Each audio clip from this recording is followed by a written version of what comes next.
अरे ये क्या बात हुई? बेटी खूब खाए तो भी कुछ खाती नहीं, और बहू बहू जरा सा खाने की शौकीन, तू चटोरी। तुमसे कितनी बार कहा है ये सारी चीजें तुम्हारी हेल्थ के लिए ठीक नहीं है। तुम रोज रोज क्यों बनाती हो? रोज रोज कहाँ, कल कहाँ बना था।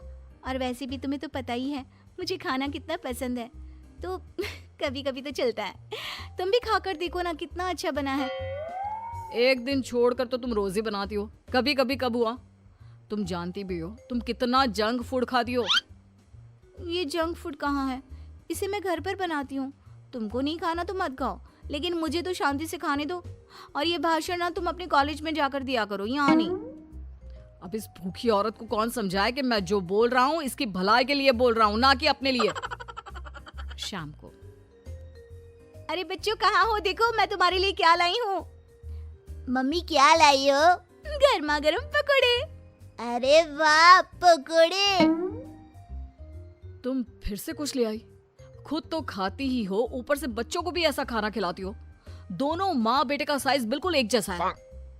मम्मी देखो ना, पापा मुझे मोटा बोल रहे हैं? कैसे बाप हो तुम? कोई अपने लड्डू जैसे गोल मटोल बेटे को मोटा बोलता है क्या? लड्डू? ये लड्डू नहीं कद्दू है। कद्दू जी माफ कीजिएगा। खैर बच्चे ये सुनकर रोने लगता है। देखो रुला दिया ना मेरे लड्डू को, बेचारा। ले लड्डू तू ये पकोड़े खा, हाँ इनको रहने दे, ये ऐसे ही है टेढ़े। शाम को सुरेश के माँ बाप घर आते हैं। ये इतना सारा खाना तूने किसके लिए बनाया हुआ है बहू? माँ जी ये सब खाना हमारे लिए ही है। आप लोग बड़े दिनों बाद हमसे मिलने आए हैं ना, इतना तो बनता है माँ जी। माँ ये जो बोल रही है ना आपके लिए, वो आपके लिए नहीं है, उसने खुद के लिए बनाया है। माँ जी आप ना इनकी बातों पर ज्यादा ध्यान मत दीजिए, इनकी तो आदत ही है मजाक करने की। आप खाना खाइए ना। बहू खाना तो बहुत अच्छा बना है, एकदम चटपटा। लेकिन हमारी उम्र में लोग चटपटे से ज्यादा सादा भोजन खाना पसंद करते हैं। ये सही बोल रहे हैं। वो क्या है ना बहू, हम लोगों की उम्र में ऐसा खाना पचने में बहुत टाइम लगता है, नहीं तो ऐसा खाना कौन ना खाना चाहे। तो माँ जी खाइए ना, एक ना एक दिन सबको जाना ही है, तो खाकर क्यों ना जाया जाए। अरे ये तुम क्या बोल रही हो, होश में तो हो। अरे एक दिन सबको जाना है तो क्या सड़क में गाड़ी के नीचे लेट जाए? लगता है खाना तीखा बनाते बनाते बहू की जुबान भी बहुत तीखी हो गई है। बहू सोच समझ के तो बोला करो कि क्या बोल रही हो। माँ जी आप थोड़े दिन और रुक जाइए, मैं आपको रोज ऐसा खाना बनाकर खिलाऊंगी, फिर तो आपका पेट भी इसकी इजाजत दे देगा।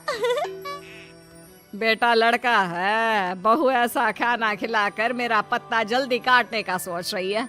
भगवान बचाए ऐसे बहू से। ठीक है माँ जी, लेकिन थोड़ा खाना और तो लीजिए।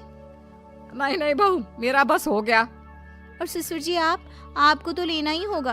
अरे नहीं बहू रहने दो, मेरा भी बस हो गया। वो क्या है ना, मुझे डॉक्टर ने आजकल कम खाने को कहा है। अरे पूछना बंद करो, तुम्हें समझ में नहीं आता।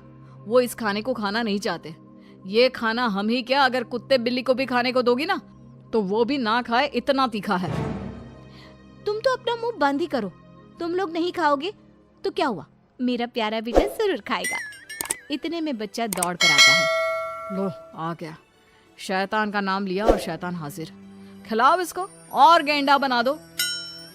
अरे लड्डू, ये लड्डू कद्दू में कैसे बदल गया, कितना मोटा हो गया है। सच्ची दादी मैं मोटा हो गया क्या? लेकिन माँ तो बोलती है मैं वैसा का वैसा ही हूँ, 1 इंच भी नहीं बढ़ा। अरे कितना कमजोर है मेरा बच्चा, हाय मेरा बच्चा।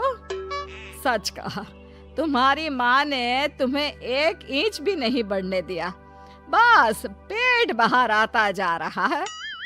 माँ जी ये आप क्या बोल रही हैं, कहाँ है मेरा बेटा मोटा, इसे तो तंदुरुस्त बोलते हैं। तब तो मुझ जैसे को हड्डी बोलते होंगे ना। आप सभी लोग ना मेरे बेटे और मेरा मजाक मत उड़ाइए। चल बेटा हम चलते हैं हमारे कमरे में, वहीं जाकर खाएंगे। ऐसे ही सुरेश की बीवी कुछ न कुछ नया बनाकर खाती रहती थी। लेकिन एक दिन